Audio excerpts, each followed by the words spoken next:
Okay. So I'm very happy to be here, and thank you, Jonge, for organizing this event. Especially happy. It was non-trivial to get here. Like Paolo, the second time I'm in Seoul. The first time was also in the ICM in 2014. And actually, I knew nothing about the IMU then. It's funny to think now how ignorant I was of it, and how I didn't realize what a procedure, or like what a huge project it is to organize an ICM. Anyway, I'm happy to be part of the EC committee now and helping organize the next event. Anyway, okay, so I want to talk about forms in many variables. So here is the very general question. So I have a collection of F1 through FL of polynomials, homogeneous polynomials of bounded degree, so degree bounded by some number d, in S variables, and with integer coefficients, okay? And I ask myself this very classical question: do I have a non-trivial integer solution? Okay, so clearly if they're all homogeneous, then 0 is a solution. So I'm asking, so every time I write a solution, I mean a non-trivial solution from now on. I won't write non-trivial, so from now on. And we want to find out whether these collection of polynomials have a common 0. So I denote by z the set of all points x and z to the s, so that all the fi's vanish on this point. And I ask when this is not zero. Okay, so let me start by an example of a simple example that we all understand. No one understand this, maybe understand this kind of question. So I can look at this equation in 3 variables. You can think about 2 variables as easy. So 3 variables is the first time something interesting happens. So I look at this innocent equation, ax to the d plus by to the d plus z to the d equals 0. And so here's an example. For example, when d equals 2, then I can look at the equation x squared plus y squared minus z squared equals 0. Then that has infinitely many solutions. These are Pythagorean triples, right? It's x squared plus y squared equals z squared. So infinitely many solutions, integer. So solutions for me is always integer solutions. What about x squared plus y squared plus z squared equals 0? That has no solutions, no non-trivial solutions. So no solutions, and I think of these are obstructions, no real solutions. There are no integer solutions, but there are already no real solutions. Then I can look at x squared plus y squared plus 3z squared equals 0. And if you think about it for a minute, then if you think of this equation mod 3, then you want to solve x squared plus y squared equals 0 mod 3, and there are no non-trivial solutions mod 3. And then you can easily show that there are no 3-adic solutions because of that, so there are no integer solutions due to obstructions mod 3. So there is the second equation is R obstructions, the third equation is mod 3 obstruction. In degree 2, there's actually a principle that says that if there are no such obstructions, it's called the Hasse principle, if there are no R obstructions and no mod P obstructions, then I can always get integer solutions. But this is no longer true in degree 3. So there is a famous example by Selmer from 1951. If I look at the equation 3x cubed plus 4y cubed plus 5z cubed equals 0, then this has p-adic solutions but has no integer solutions. So degree 2 is still okay, so we understand it completely. Degree 3 for this equation already becomes complicated. Maybe I'll mention this theorem of Falting's, that for degree greater or equal than 4, then this equation would have at most finitely many primitive solutions. So primitive solutions, that means they have no common divisor. Okay, so it was observed by Birch in 1957 that, okay, so you see that when I have a few number of variables, like 3 variables before, I could have complicated behavior, but it was observed by Birch in 1957 that if you have sufficiently many variables, then actually you always have a solution. So what is the exact theorem. So I have this family of forms, F1 through FL, and in S variables, and they're all of odd degrees. That way I get rid of the real obstructions. So, and of odd degrees, all smaller or equal than D. And again, I look at this Z, which is the common zero set of integer zero set. And Birch showed that if the number of variables is greater than some constant that depends on the degree D, so G is the bound on the degrees of all the, on the polynomials, and L, the number of polynomials I have in my collection, then I have non-trivial solutions, okay? And this is a very classical theorem of Birch. But then obviously you could start asking questions about how can you make this bound quantitative? Can you give some reasonable bound on this constant CDL? So Schmidt in 1982, he in a series of papers was able to show that in degree 3, so the first coordinate is the degree, in the degree 3 he gave a polynomial bound for the number for the value of CDL for the number of variables we need. And for degree 5, so remember I'm only looking at odd degrees, so 4 doesn't interest me. So in degree 5, Woolley showed in 1998 that you can get an exponential bound, so 2 to the 8, some constant L to the 6, for degree 5, and Woolley did some calculation. Okay, so so we are interested today in the bound on we fix D. I'm not going to tell you any interesting quantitative bound on the degree D, but I'm interested in the growth in L.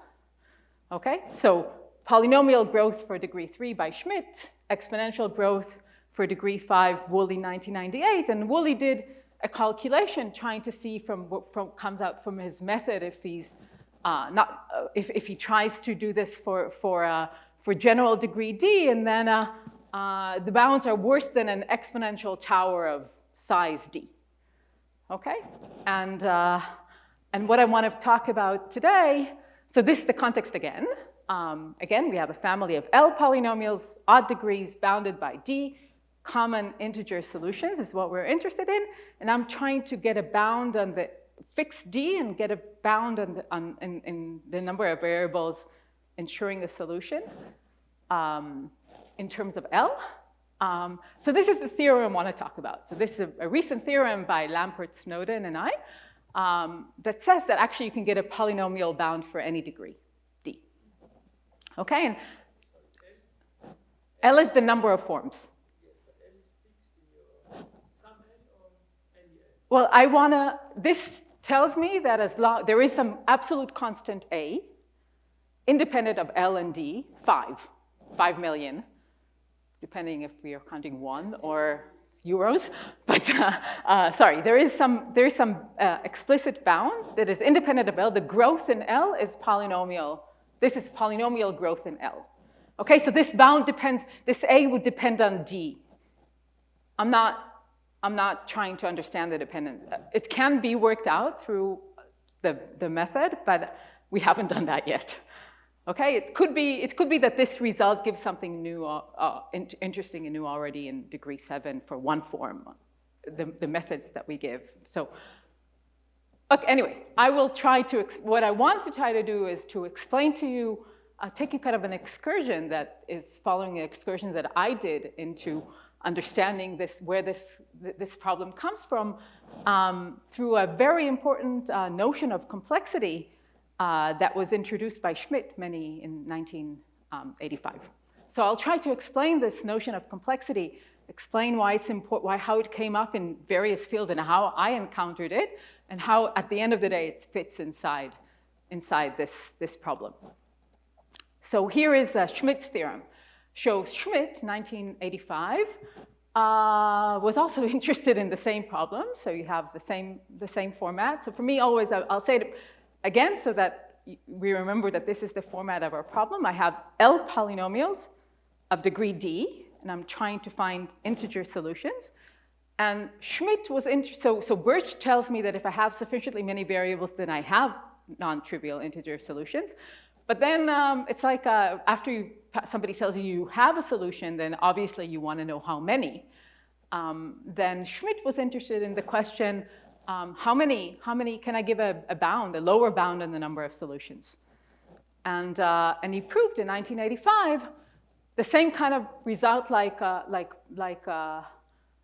Birch, that if I have sufficiently many variables in terms of D and L, then there is, if my number of variables is greater than some constant depending on D and L, then I can promise you not just, and I'm looking at solutions with all coordinates in a box of size T, okay? So all the coordinates x1 through xs are all bounded by T, then the growth is at least T to the power of S minus this constant depending on D and L, okay? So I have, not only do I have solutions, but I have many solutions, okay?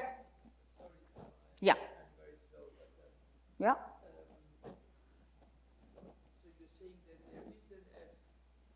No, you give me a collection. But if I take an F that has no solution? Well, if it has sufficiently many variables, then it will have a solution. That's the whole point. If you have if my F is only x plus x1 plus x2 depends on your 2, so my equation, it doesn't use the other variables. I can always see it in some large. Then you can set, but you're looking for non-trivials. It's a good question. So it's confusing. But then you can have non-trivial solutions by choosing these two variables to be 0 and choosing the other variables to be whatever integers you feel like. Like if you, okay, they're homogeneous and you're allowed to, okay, that's a good question, right? So you can think, maybe I can lift something from something that involves few variables and has some true obstructions, but then you can set those variables to be 0 and you'd get non-trivial solutions from choosing the other variables as you want. Okay? Okay. So what I want to talk is that when Schmidt proved this theorem, he introduced this notion of complexity. That's the one I want to talk to you about. So Schmidt introduced this new notion of complexity for families of polynomials in a polynomial ring, and I wanted to tell you about this new notion. So here it's a very innocent definition. So we'll see it in a minute and talk about it, but it turns out to be it's easy to describe, but hard to understand, or hard to understand its properties. So like many things, okay? So it's very easy to define and very hard to understand how to use its properties for various things. So I fixed a field K, any field that you want. So and I choose a polynomial f inside the polynomial ring K of x1 through xs of degree d. And so Schmidt didn't give it a name. He called it H. And after Schmidt, it was called the Schmidt H invariant for people in number theory. But then it was reintroduced again as Schmidt as some just abstract notion of rank, and by other algebraic geometers by a notion of strength. And I will tell you how it was introduced in different contexts. So he didn't give it a name, but I call it Schmidt rank. But actually, throughout, I was convinced that the right name should be strength, or at least we need a new name because rank has so many meanings and so many different meanings, and strength is like a new word. So I'll try, if I say rank by mistake, I mean strength, I'll try to stick to strength from now on. Oh, so what is the strength of a polynomial? Yeah, degree greater than 0 and smaller than d.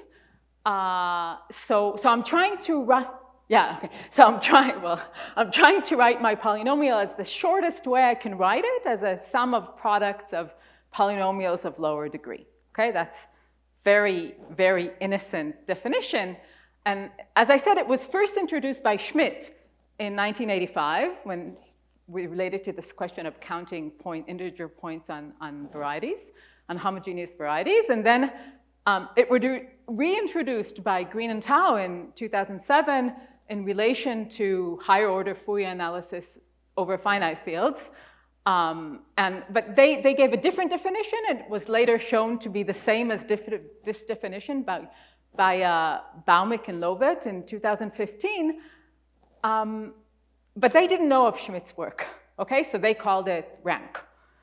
And then it was reintroduced once more by Ananyan and Hochster in 2016 in the course of the proof of Stillman's conjecture on the complexity of ideals generated by polynomials of bounded degree. I'll tell you more about this very soon.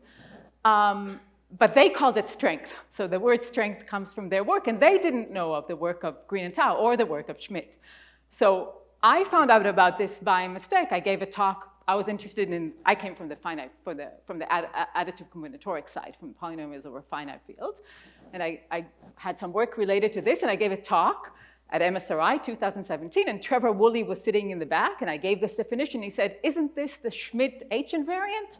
And I said, oh well, maybe, I don't know. And then I just, so it's very good to go to other people's talks and other, or like have diverse people in your audience.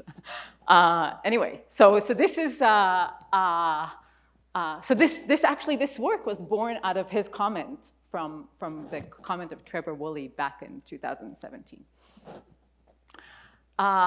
Okay, so let's try to get a feel for this concept a little bit. Yeah.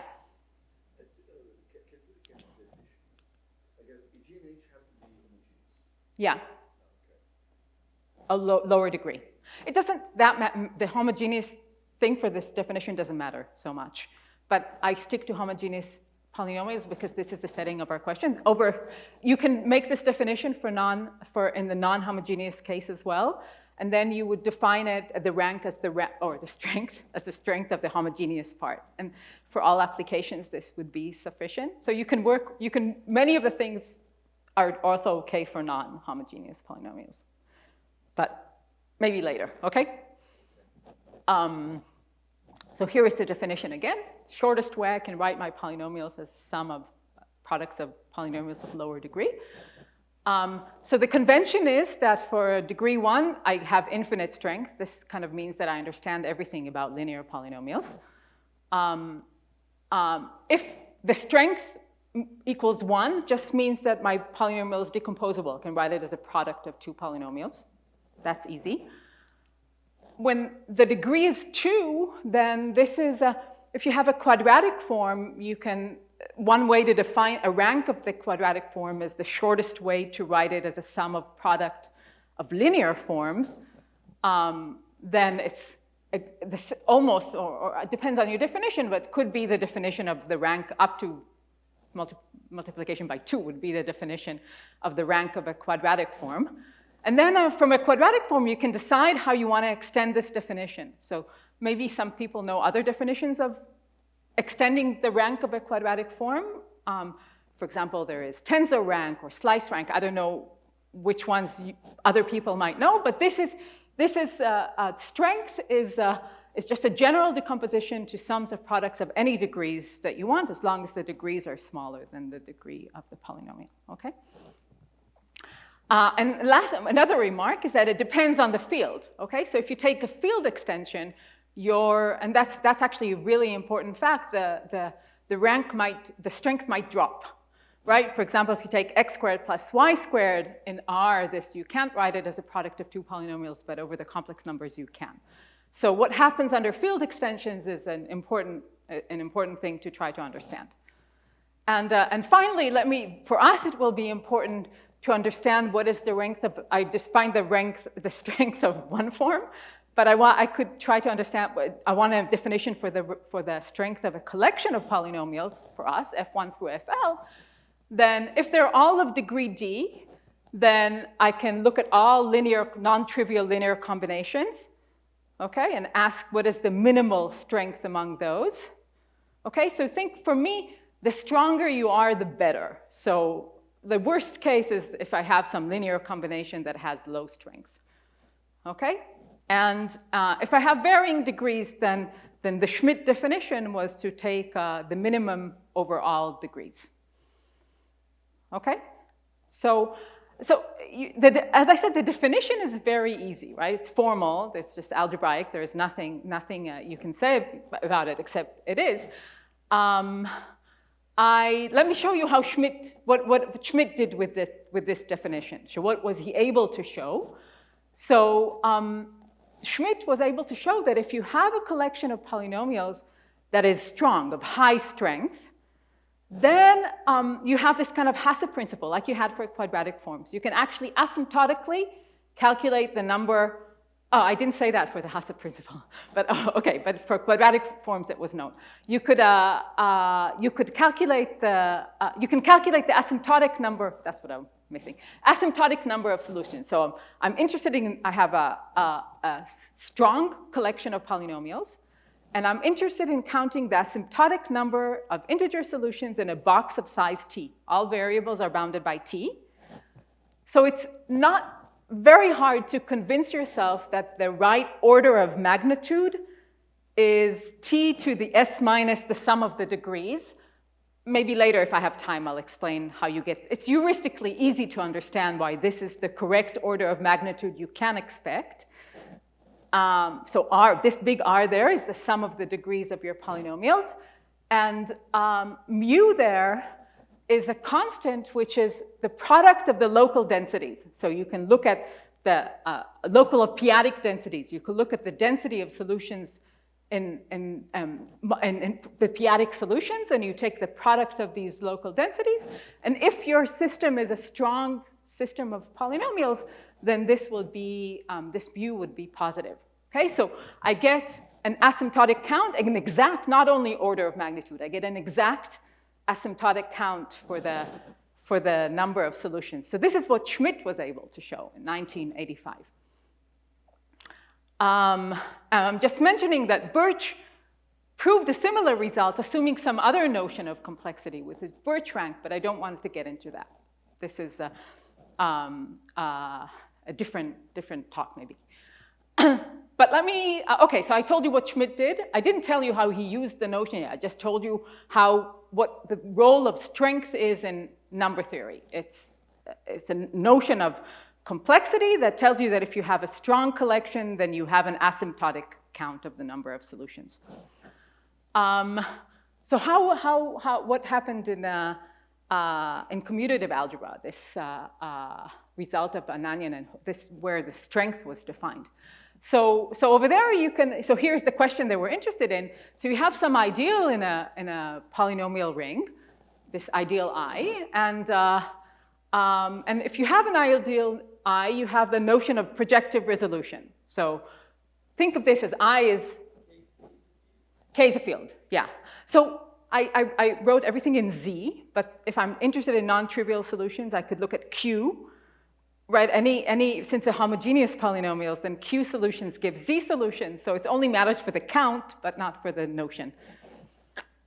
So I have this notion, so what is this thing? So I have this ideal, it's generated by these polynomials F1 through FL, and I can try to look at algebraic relations between my polynomials, and then I can look at the relations between the relations, and the relations between the relations between the relations. These are called CZGs, and it's a very famous theorem of Hilbert from 1890. It's called the Hilbert-CZG theorem, that if my polynomial ring is in a ring in S variables, then the length of this projective resolution is at most the number of variables, S, okay?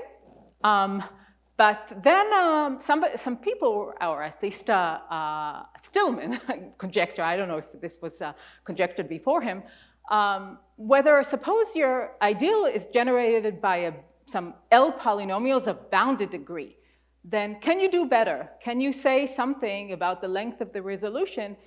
Maybe it's independent of the number of variables S. And this was Stillman's conjecture and was proved by Ananyan and Hochstel. And for this, for the proof of this, they introduced the notion of strength.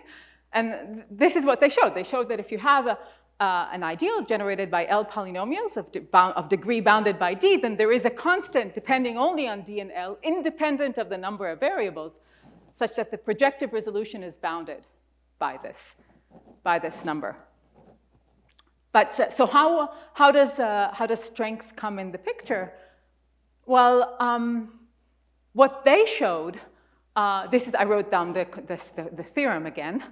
To prove it, what Anyanen and Hoster introduced this Schmidt rank. They didn't know, they called it strength.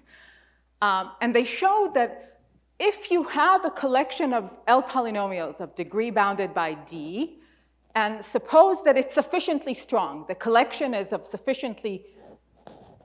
strength greater than some number, depending just on D and L, then this collection forms something that is called a regular sequence, which in a sense is as algebraically independent as possible. So in your mind, they behave like independent random variable, like y1 through, it's as if they were coordinates, y1 through yl. And then you could, for this kind of thing, you can use the Hilbert-CZG theorem that would tell you that the projective dimension is, actually it's exactly L. For when you have independent variables, then projective dimension is exactly L. So if my collection is sufficiently strong, then I have this independence. My polynomials behave like independent variables. Okay. Third place it was introduced was in additive combinatorics. So let me explain to you why it shows up there. So over there, the problem you're faced with is that exponential polynomials, they're not orthogonal. So what do I mean by that? Suppose you have two polynomials, f and g, and fq of x1 through xs. So again, but now I live in a finite field, a polynomial ring over a finite field. And if my degree is not equal to 1, so if the degree is 1, it's like characters, and there's an orthogonality condition. But if the degree is greater than 1, and I take a character, psi, and I look at the inner product between psi f and psi g, then it's 0 if f is not equal to g in degree 1. And the minute the degree is greater than 1, then it's no longer 0. So this is why I think of this as exponential, because, well, in FP, this would be e to the 2 pi I, like these characters would be a polynomial appearing in the x. It's just, you're right to ask this. It's my way of thinking is that I come from my world. This is how these are described. But yeah, so it just means that I should delete this word for the next time I talk about this, because it's confusing, I agree. But this is true, okay? So this is, suppose d equals 2, and then this is, these polynomials f and g are quadratic forms, and I look at the inner products between psi f and psi g, then this can actually be, this is like a Gauss sum. This can be actually calculated, and actually is really determined by the rank of the difference between the two forms. Okay, so in degree 2, this is well understood from long time ago. Yeah? So here's over f. Let me describe this over fp. So over fp, the question would be like e to the 2 pi I f minus g over p. This would be a character, would be taking any constant here. So you'd write these would be chi a. Would equal something like this. And if f and g are quadratic forms, then this is a quadratic exponential sum. And the size of this sum is determined by the rank of this difference. Okay? This is chi a of f minus g, actually, right? This is chi f chi g. Since this is confusing, I will find a different way next time to describe this. But is this okay? So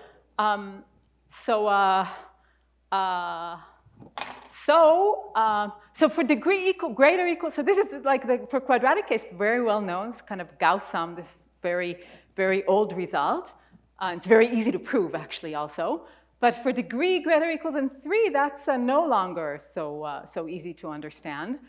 And it turns out that the right way to understand it is the notion of strength.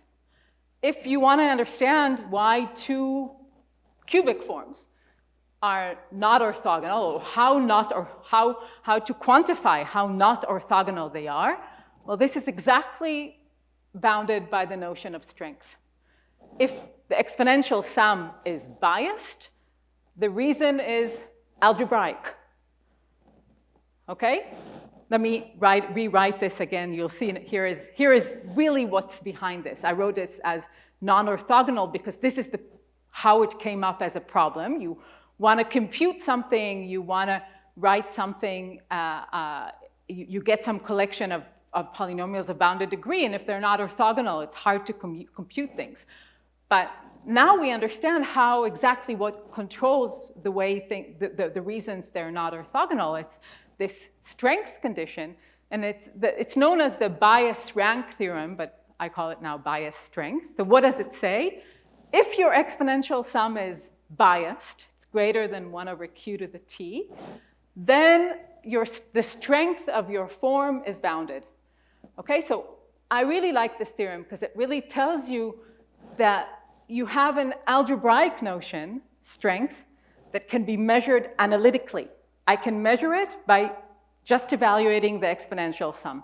If I evaluate the exponential sum and it's bounded away from 0 by some 1 over q to the t, then I know that it doesn't tell me how to find the decomposition.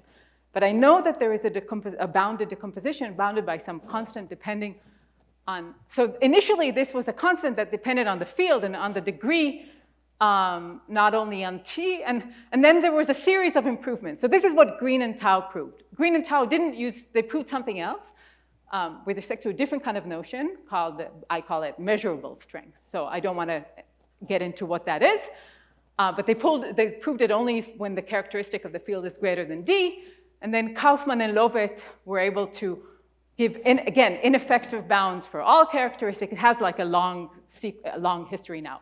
Then Baumick and Lovett were able to show that it's equivalent to the definition that I gave you of strength. And then Janzer and Milicevic were able to get rid of the dependence on the field and actually prove polynomial bounds. And then, well, there's a sequence of improvement going down to Lampert and Bailey in 2024 that almost give linear bounds. And it's a conjecture that it should be really linear. And this conjecture is important because as I said, this quantitative bound is an analytic way to measure an algebraic property that I'm trying to convince you is really important, okay? But as a consequence, so as I said, I had before, so number theory was, okay, I'll get that. So what does this mean? What does this exponential sum bound give you in finite fields? Well, it gives you joint equidistribution. So if you have this F1 through FL, degree bounded by D, and you can look at you can look at the set of all common zeros, not common zeros, but the set of all fix a vector A1 through AL, and try to look at the number of points in Fi equals AI. So these are all possible level sets of these collection of polynomials. And equidistribution means that each one gets its fair share. So how fair share? The more strong your collection is, the better, you see, q to the s minus l, in finite fields, each equation cuts out one dimension. So like this is like if everything were random, then each equation would cut out one q. So the expected number is q to the s minus l, and you measure how far you are from this, and the gain you can get, this q to the minus t, is T is the strength. The stronger you are, the better equidistributed you are. Okay? So summary, okay? Why is strength a really great property? Why did everybody introduce it? So in number theory, it allows you to give an asymptotic count of solutions. So it's like a local to global principle. So for integer solutions. In additive combinatorics, it gives you joint equidistribution. Tells you that your polynomials, each level set, each possible set of values is obtained with more or less the same number of solutions. And in algebraic geometry, it gives you, or in commutative algebra, it gives you algebraic independence. The stronger you are, if you're sufficiently strong, you're algebraically independent. So I think of this as kind of a pseudo-random notion. So pseudo-randomness, very important concept in mathematics and computer science. I think it maybe first introduced in computer science. And it tells you, if you have some things, some things, if you toss a coin, if you randomly choose objects, then they behave in some way. But sometimes you have objects that are not random, but behave like random with respect to the properties you're interested in. If you have a counting problem, that, for example, then you can treat your collection as if they were randomly chosen, as if you were randomly choosing your polynomials. Then this strength gives you a pseudo, so it's a finite thing to measure. You just need to know that you're sufficiently strong. And if you know that, then you know that you behave like random, so pseudo-random. Let me just give you one more property that I especially like. Yeah.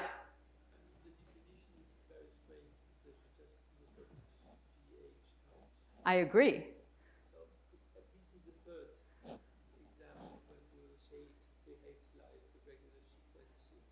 Yeah. Well, I can prove that that using I don't know their proof. Like I don't come from commutative algebra. I can prove it in many cases using combinatorial tools, and you can prove it using this bias. You can prove it using this bias rank theorem. For example, if I wanted to know it over the complex numbers or various properties, then I can start using my properties I know over finite fields, deduce it for algebraically closed fields, for example, using model theory. But they prove it in a different way, and I don't know how they, I don't come from commutative algebra, so I'm not sure how their methods go. Right, so here is one final really awesome property of large strength that was observed by Kashtan and I a few years ago. We call it universality, and it's the following. So choose any polynomial of your liking in m variables. Say, I chose this diagonal one because it's nice to write down. But choose your favorite polynomial. Yeah, sorry, yeah. G equals y1 to the d up to ym to the d. And then what is this universality? It tells me that if you give me a form in S variables with strength that is sufficiently strong in terms of D and M is the variables for your polynomials. But this is very well controlled. It's polynomial in M. Then I can find a linear map such from K to the M to K to the S such that if I compose F with a T, then it's exactly this G. This kind of means that if I look at the variety defined by F and I look at a section of this variety, then I will see exactly this G that I have over here. It specializes to any polynomial that I want. And actually, not only once, like there are many maps T, and any one of these gets its fair share. So this is a really, really one of the best properties of this notion of strength. Okay, but so what did I do until now? I explained to you, I hope I convinced you that it's a good property, that this strength is, yeah.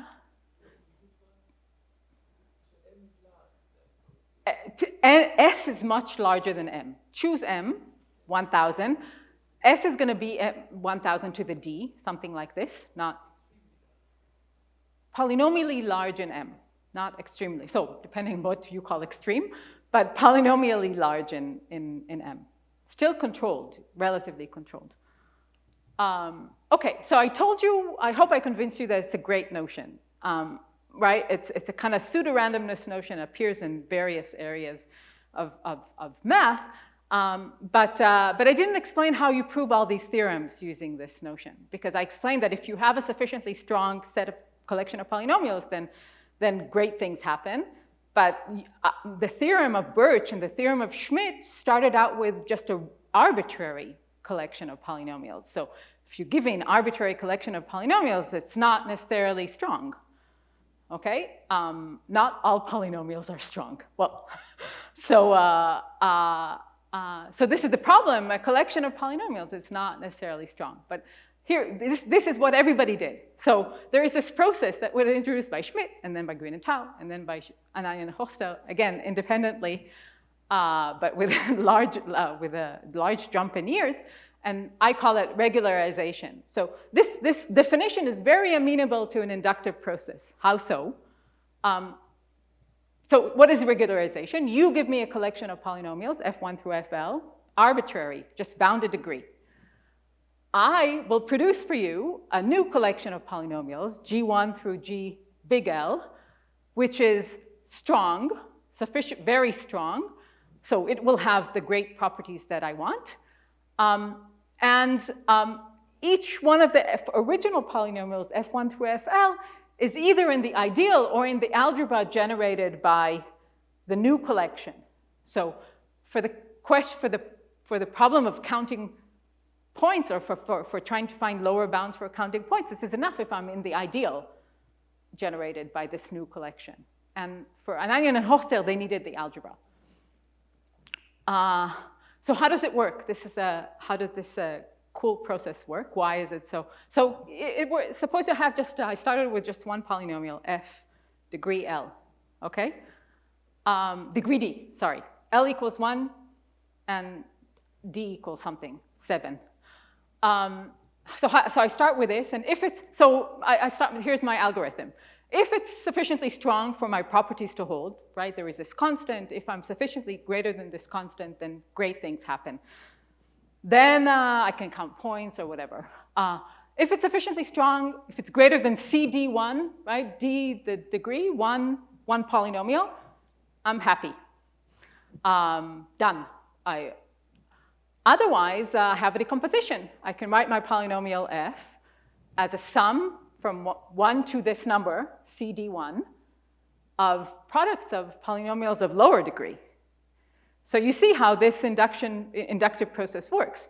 Depends on whether I want an ideal or an algebra. I could say I want an ideal. Then I take the G's. I have G1 through GCD1, and replace F, toss F away, and I have a new collection. But the G's are of smaller degree.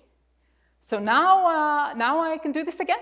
If my collective strength of this collection, now it's the strength of the collection, if it's sufficiently large, so G can be, I can take them D minus 2, right? Unless it's quadratic, one of the polynomials will be of degree D minus 2. So the degree drops in 2, but the collection is very large. You see why this becomes recursively very large very quickly. Because each time I need to, so if my strength is sufficiently large, then I'm done, and otherwise I do the same. So why does this process terminate? Because linear polynomials are infinite strength. So if at the end of the day I might have, if I got stopped in the middle, great. But if I didn't, at some point I reached linear polynomials, and when I'm linear polynomials, I'm happy and done. Okay? But the problem is that this is the problem they all face. This is why they couldn't get quantitative bounds for anything, is that this L is huge. Because you see because usually you need to make any sense of this definition, to make any property work, you need the collective strength to be at least greater than the number of polynomials you have, usually much larger. But if you do this, and each time you add, your collection of polynomials grows, then this grows very quickly. So what do you do? Okay, so this is the problem. This is why all these results, why the results are ineffective. So here is what is our contribution. So we were thinking about this problem and trying to understand if we can make this process in some way more efficient. So what am I looking for? I'm looking for some alternative, some other or maybe it's going to be the same process, but maybe a refined definition that will give me still those awesome properties that I described before: regular sequence, quantitative like good equidistribution, local to global principle, and whatever. it is amenable to an efficient process of regularization. And this is what we managed to find is what we call it relative strength. So this was introduced by Lampert and I in 2019 for finite fields, and took us a really long time to make it work for number fields. But, well, 6 years. So we defined this notion, we call it relative strength. So how can you, what is it? So here is like the very simple case or kind of abstract case of it. So suppose, I can define it for any subset. Suppose you take some arbitrary subset of k to the s. And I can try to look at this definition, but I want it only to hold restricted to this subset. Okay, I call this the strength relative to the set X. Okay, but for our purposes, X is not just an arbitrary set; it's the common zero set of polynomials, usually polynomials of lower degree. Yeah. So GI, everything happens in K, X1 through KS. And I restrict to a subset. So you can think of defining strength bad notation. Bad use of G's. I use G's for two purposes now. Okay, so there's a G coming from the definition of strength, the partition, and then suppose X is so I think of X as a set defined by a collection of polynomials, and I can look at the strength restricted to the zeros of the set of a collective set of polynomials. Okay, so you can think of this as the notion of strength in the graded ring R mod I, the ideal generated by the polynomials GI. Okay. So it's a relative notion. It's easy to define, but again, hard to work with. So you can do this. I defined it for one layer over one, but you can do it for a filtered collection of polynomials. Each one is defined relative to the level below. And we were able to show that this refined notion is still work like all the good properties for if you have a collection of relative high strength, then it still has the same good properties that I described before. So it's the same definition for one polynomial. It's only different for a collection of polynomials. Okay, for one polynomial, it's the same as notion of strength and Schmidt rank and whatever. But for a collection, we define a relative notion. Each time we define it relative to a subvariety sitting below. And so this is what we wanted. This great properties to still hold and efficient regularization. So let me show you what I mean. What do I mean, or how this notion works? So suppose I have let's do this case. Let me show you one example. Okay. So suppose I have f1 through f big L, some number of polynomials of degree 5, and then I have g1 through gm, some other polynomials of degree 3. So the GIs are the level below. Okay, they are, I think I will want to look at the common zero set of the level below. And the FIs are the FIs. So in my mind, the number of G's is huge. Okay, and the number of F's is something. The number of G's is much larger than the number of F's. Think of this process that I had before. Each time I add more polynomials to the level below. So here's kind of the proposition that makes everything work, is that suppose what I know is, suppose I'm given this information. I'm looking at, so I wrote it over Q. This is what we need for the theorem. Suppose I look at the strength of the collection of the G's. These are the cubic polynomials. And suppose the strength, the collective strength of the cubics by the previous definition, just all linear combinations of them. Suppose it's sufficiently large, but polynomially in the number of polynomials M, and L, think of L as much smaller than M. So that the fact that I added L here is not a restriction, okay? But this is kind of an intrinsic condition on on X, on the variety X defined by the G's. It doesn't know anything about the F's except the number. Okay? It knows nothing of the F's. And suppose that the restriction of F to the common zeros of the collection F to the common zeros of the G's to X, that has large strength, okay? This is my relative definition from below. What is really crucial about this, then our theorem is that then you get a non-trivial common solution. But what is kind of crucial to make this thing work is that the condition on F on the collection upstairs, it's independent of the collection. It doesn't care how many polynomials you have downstairs. Okay, that means this is the crucial observation, that the condition upstairs, before you needed, for the original definition, you needed to beat the entire collection. That's why the bounds grow crazy.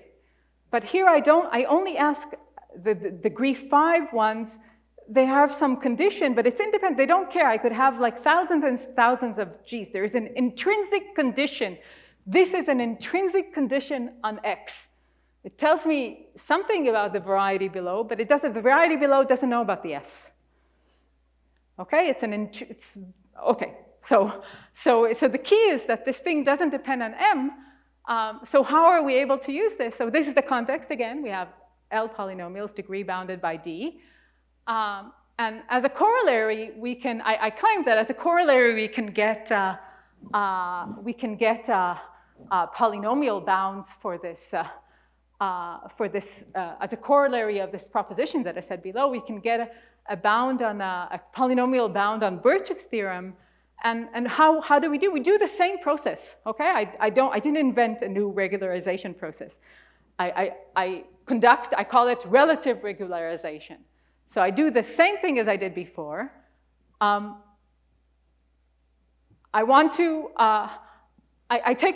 think of this, I had these quintic polynomials, degree 5. If they're of collect, and if they're relative, and I have these cubic polynomials below. If the whole collection is high relative rank, then I use a proposition, done. If not, it could be that let's say the problem comes from the quintics, okay? That means that there is some linear combination of the quintics that can be written as a short collection, depending only on L, the number of polynomials upstairs, not downstairs. It doesn't know anything of polynomials downstairs. Then I add at most some number depending on L of polynomials downstairs, not depending on M. That's kind of the crucial thing. If you have to work it out to see that this is a polynomial process. So each time you get rid of a quintic, you add polynomials, but the number of polynomials you add depends only on the number of quintics. Doesn't depend on the number of cubics. And this makes the process polynomial. So it works for Birch's theorem. We're working to make it work for Schmidt's theorem to get an asymptotic count.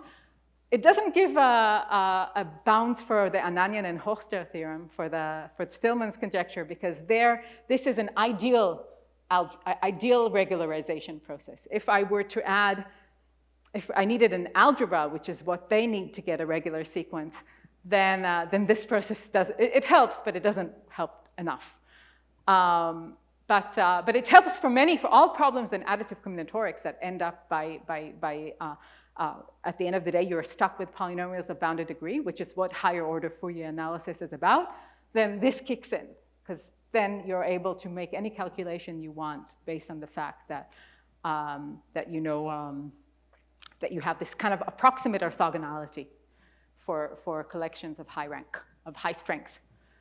So I think this is where I stop. Okay.